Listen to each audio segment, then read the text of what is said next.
I'm so excited. I love day 3 because we are talking about reviving our revenue and how to create offers and deconstruct them so that our podcast content sells. Yes, you can sell directly from your show. I have purchased things that were $5,000 plus directly from shows. When I polled my audience, there was one person who only had met somebody through podcasting, loved their podcast enough that they ended up doing podcast discovery call, and boom, they paid 20 grand. This is so important. It's so important to know what it is and how to deconstruct it. So today we are going into that about how to revive your revenue for your show so that you don't pod fade away. Welcome to the podcast about podcasting, where you guessed it, we're talking all things podcasting, but not just in the sense of strategy of how to launch, grow, and monetize your show. Of course, you're going to get that, but we're going deep into how podcasting can actually help you build your community, build your confidence, and if you're willing to lean deep into this platform, it can be the ticket to the life of your dreams, because it'll inspire you to go deeper, to get to know yourself. And as we know, success starts from within. If you are ready to stop being a ripple in this world and bust out your tsunami of change you know you were made for, it's podcasting for your soul. I'm your host, Jen Dragonette, so let's dig in. Welcome to day 3. We are going to resuscitate your revenue and revive that passion. Today's a short day, but it is packed with so much goodness. So let's just run into it. So today we're going to talk about your goals, your offer, your customer journey. Like I said, not a ton on the agenda, but oh my goodness, such deep, crazy topics. So goals. This is one thing I see so many podcasters forgetting is to actually take the time and think about what the goals of their podcast are. I see so many people, hey, I'm raising my hand. I did the same thing. Have a goal of I'm just going to interview people, network, but we got to work backwards. We got to actually think about like, why are we doing this? Are we doing this to serve? Are we doing this to make money? Are we doing this to do both? Are we doing this for brand awareness? Are we doing this for networking? What is the goal of your podcast? Is it okay if your podcast doesn't make money as long as it grows and you get in front of other new eyes? Is it something that needs to be sustainable? Does it need to bring in revenue? All of these things, you need to set a goal and understand the goal of your podcast. And when you start taking on guests and you bring on all these different things and you start adding levels and layers of growing your show, which either take time or money, as you've found out, you've got to make sure that your goals align with those priorities we set. So what is the goal for your podcast?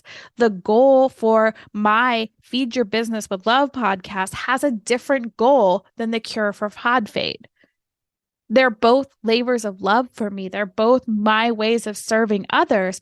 But Feed Your Business with Love is purely a platform for me to have other people on to share their messages.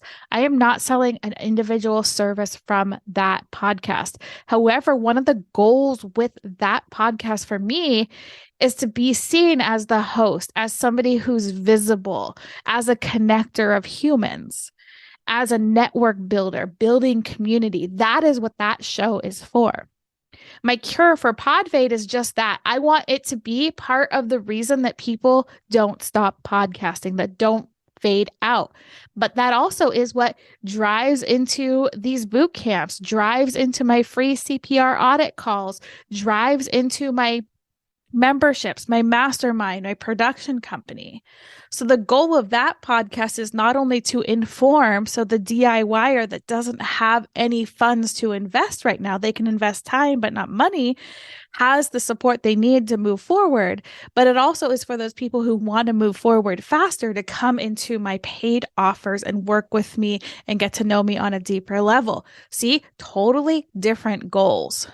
Sadly, 80% of podcasters don't make money from their shows, and this number keeps getting greater and greater, but that doesn't have to be you. You've got to think about the goal of your show. And if your goal of your show, and you're like, Jen, I don't care, I don't want to make money from my show, then this day isn't for you. But if you want to make revenue, today is for you. So the issue is you have not established your thing or you have too many offers. Jack of all trades in podcasting world is so stinking hard. And it's really hard for a multi-passionate entrepreneur. I mean, you know me, I have free audits, I have free boot camps, I have checklists, I have my launch program, I have my guesting program, I have my membership, I have my mastermind, I have my signature program. Like the list goes on and on. That's very confusing. When it comes to your show, I want you to think about what it is that is actually aligned with your show that would be the normal next step for your audience. Coming to a boot camp, getting on a call with you, a discovery call, sales call, whatever you want to call it.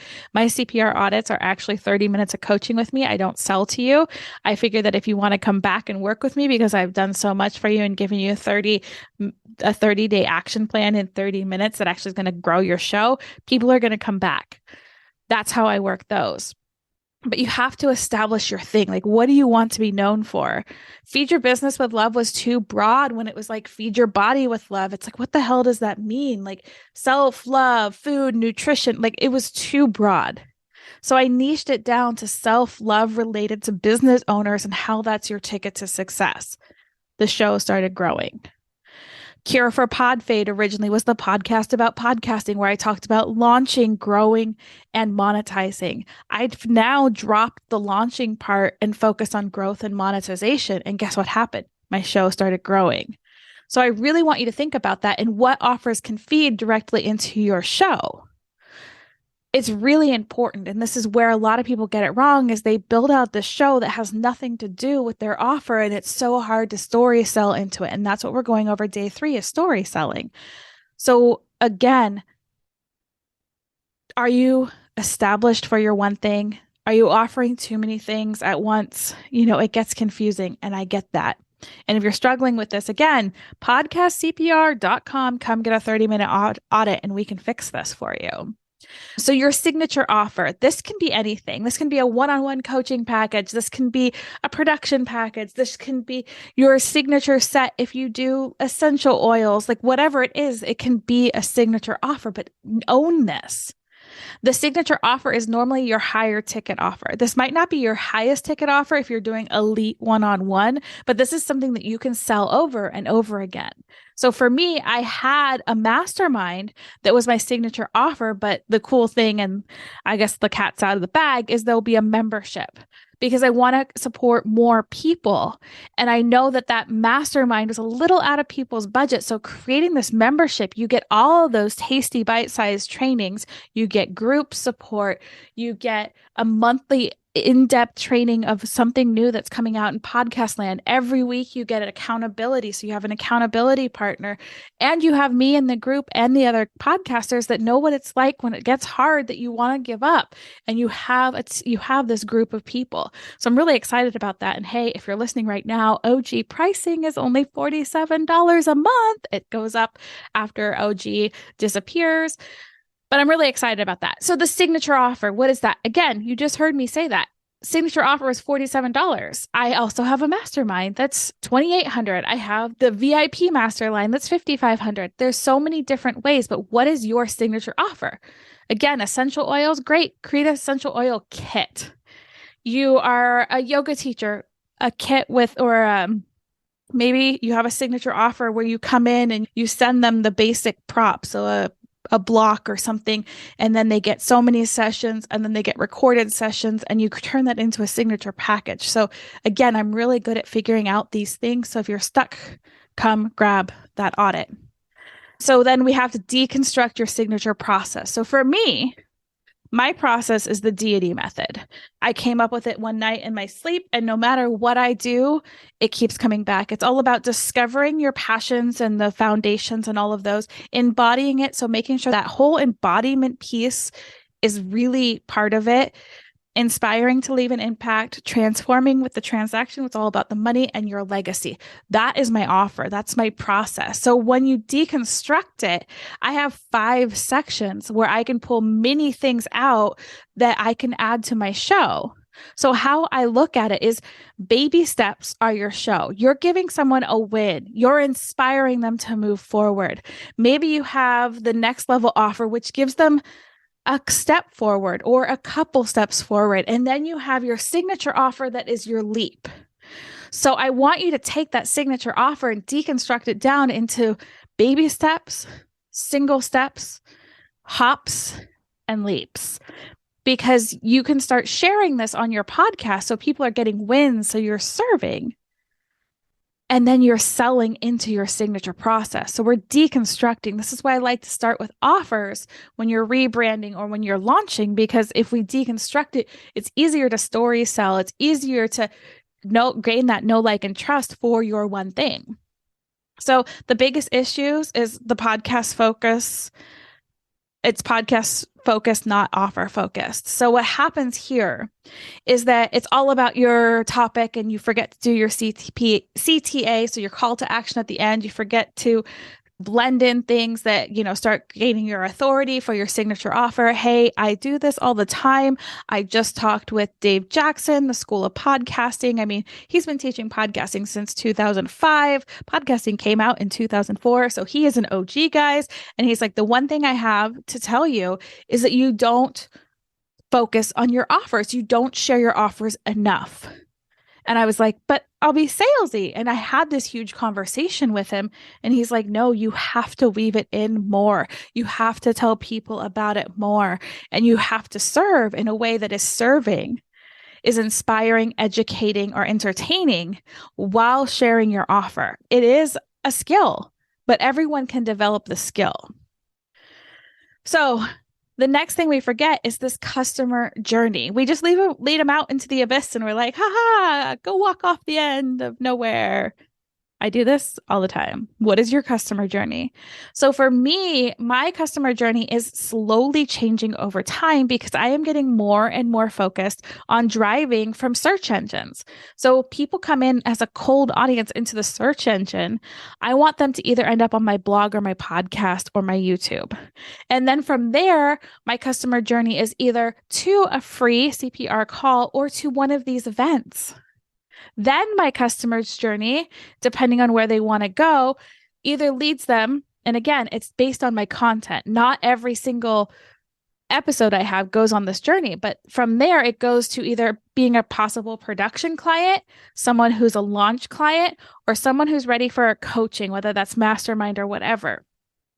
So it goes to there, and then it keeps going to a level. So if somebody comes into my signature offer into one of my membership or my masterminds, the next step for them is into my membership so they can keep the community going. What is your customer journey? How are you going from somebody who doesn't know you to they trust you and spend their money? And once they start spending money with you, is there a journey beyond that? Knowing that journey helps you create that content in the beginning that brings them in and gains your authority. And yes, I was told the other day that you can't give away too much. I mean, unless you're putting it out piece by piece, and then it's like, why come in? But the more you serve and the more you feel like you're over giving, that's probably the perfect amount to get them to give you their trust, because they're like, you're giving so much as a free offer. I can only imagine what you're going to give as a paid offer.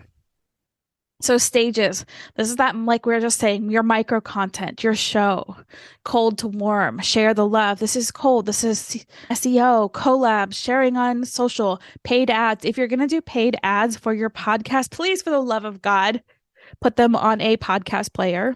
And then that's supposed to right there. That's supposed to be not a J, obviously, word of mouth. And then the step 2 is making you part of their routine. So you're inviting them into your space with your maybe DIY offers. You're helping them into your communities, things like this, doing events, courses, discovery calls, audits, whatever it is. And then step 3, their hot lead becomes a client. So you serve even deeper and you help that client go on their journey to the next level. And then in that level, they start referring. Maybe you have a referral bonus. I love doing referral bonuses. Mine is 20% right now for a referral. So I'm pretty excited about that. But it's all about knowing what you're selling in step 3 and creating those baby steps in 1 and 2 that allow your client to get to know you and trust you. So your homework is I want to know what your signature process is, share it inside the community, create one step of that signature process. I want you to pull one step that you can create into micro content for your show. So for me, like in the Inspire is all about creating podcasts. So I can take out pieces of how to make it easy, how to be a guest expert, how to grow your show, things like that. For somebody who's doing essential oils, that micro content might be a specific oil that you talk about and you do like lavender of the month. And it's, lavender for sleep, lavender for this, lavender for that, like whatever's in your niche, lavender, like if you're talking to moms, it could be lavender at bedtime for your children. How to use lavender, to heal wounds, like all these different things. And then you can create that micro content that leads it into people wanting to come in and either purchase the single oil from you, or remember, we created that signature offer that has the signature set and they purchase that. So what's your customer journey?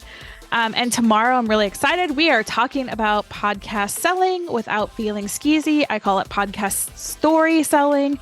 And yeah, I'm really excited. So if you have questions, you know where to pop them in. I'm really excited. I hope that you have a great day, and I will see you tomorrow. Go out, make today amazing because you are beautiful, wonderful, and worthy.